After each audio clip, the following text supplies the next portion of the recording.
the honorable members who have submitted the questions, may I remind them to be ready to ask their questions, starting with question number 1. Honorable Member Sri Azo Nienu. Thank you, Mr. Speaker, sir. Mr. Speaker, sir, I gave this question intentionally so that I can do a compare and contrast on the data given by PIMS and Census of India and the data given by the state. With this very short time, I can't calculate all the numbers, but as per serial 1 and 2, where I have calculated, as per the report given in the answer, Angamis have 13,239 employees. As per the PIMS and Census of India, our Angamis have 13,256. There is a slight difference of 17 only. Our Aus, they have 21,005 as per the report, and as per PIMS, they have 21,093, a difference of around 80. So now, when we do a compare and contrast on these two data, it is similar. The slight differences should be understood because there are deaths, there are retirements, and moreover again, there are new appointments as well. Now, in taking the advantage of this question, I want to highlight something about the job reservation backward quota. It has been an issue. It has been highlighted in every channel, and this problem is going to create more confusion than bring understanding to the Naga society. Yes, I fully support the 5 tribes for review of the job reservation. I support them for the review, but I don't support them for the agitation. The 11 January 1977 order notification is very clear. The criteria is the following tribes which are educationally and economically very backward and have insignificant representation in the services, that is the government. Now, the simple answer is, instead of trying to make a hue and cry, instead of trying to create problem, give hatred speeches, trying to point fingers at one another, those tribes which have qualified the above 3 should be pulled out from the backward quota. It's easy as that. Yesterday, in our meeting, I was so impressed with our Honorable Chief Minister's idea about the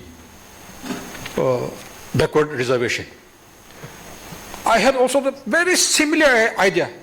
It's going to be exactly the replica of what he said. But since I have already prepared, very briefly in 2-3 minutes, I want to explain something. Mr. Speaker, sir, why do we have backward reservation policy? In the first instance, that should be understood.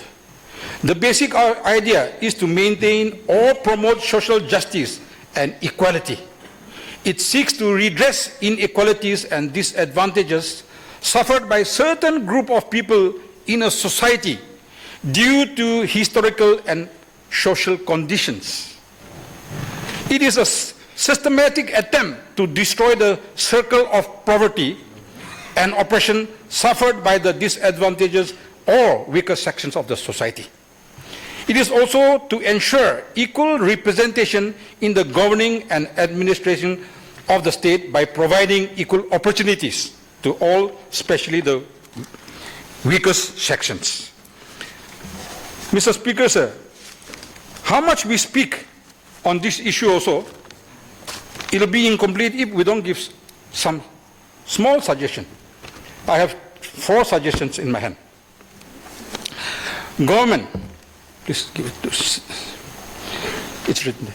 Government should not take any hasty decision on these issues, as it will only worsen the existing tension without carefully examining and analyzing the issues. While welcoming the formation of the Commission for Job Reservation, I would like to suggest some few steps to be considered before they finalize it. To assess the total population of each tribe, number one. To collect data on employment across all departments categorized by tribes.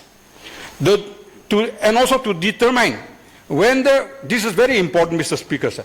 This third point is very important.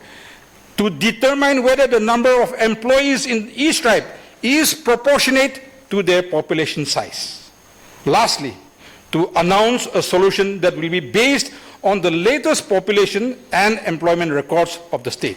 So when we come to that, the data, the table that is issued by the state government and also the PIMS and Census of India speaks volumes, speaks for itself. Here I will not mention the tribes, because if I mention the tribes, people will pinpoint fingers at me by latest in the evening in all the YouTube channels. There are 7 tribes whose employees percentage are more than the population percentage. There are 7 tribes. There are 9 tribes whose employee percentage are less than the population percentage. So now, it is very clear. We need not try to make it a tribal issue. We should not try to pinpoint fingers. I think this table itself will solve the whole problem, so the government needs to do this. One more area of contention is, you have all seen in the papers, the Cognacs, they have come out with the dividing the percentage, where the Cognacs get 25, Chakasangs get 4, Zelangs get 4, Pochiris get 2, Simis of Kipri get 2%, and PWDs get 4%. Here also, Mr. Speaker, sir, once we are going to do the correction, this also needs to be taken up. For example, I am not against any tribes, but we have to be rational in anything, in our thoughts, in our dealings, and in our paperwork as well. Now, 25 percentage here. 7 tribes, they enjoy, their population will be little bit above the Cognac tribes. But the Cognac, they enjoy the same percentage as all the other tribes. So there is no rationality. Now coming here to the other tribes also, the Chakasangs have 1,54,000, whereas we enjoy only 4%. Our Zelangs have 74,000. That is half of Chakasang, but they enjoy 4%. Pochiris have 21,000 population, but they enjoy 2%. Whereas again our Simis of Kipri, they have 15,000 population, but they enjoy 2%. So there are disparities here. So all these things need to be looked into. I want to thank you for the time. I don't have any supplementary question, but these are a few observations that I've made and submitted to the Assembly. Thank you.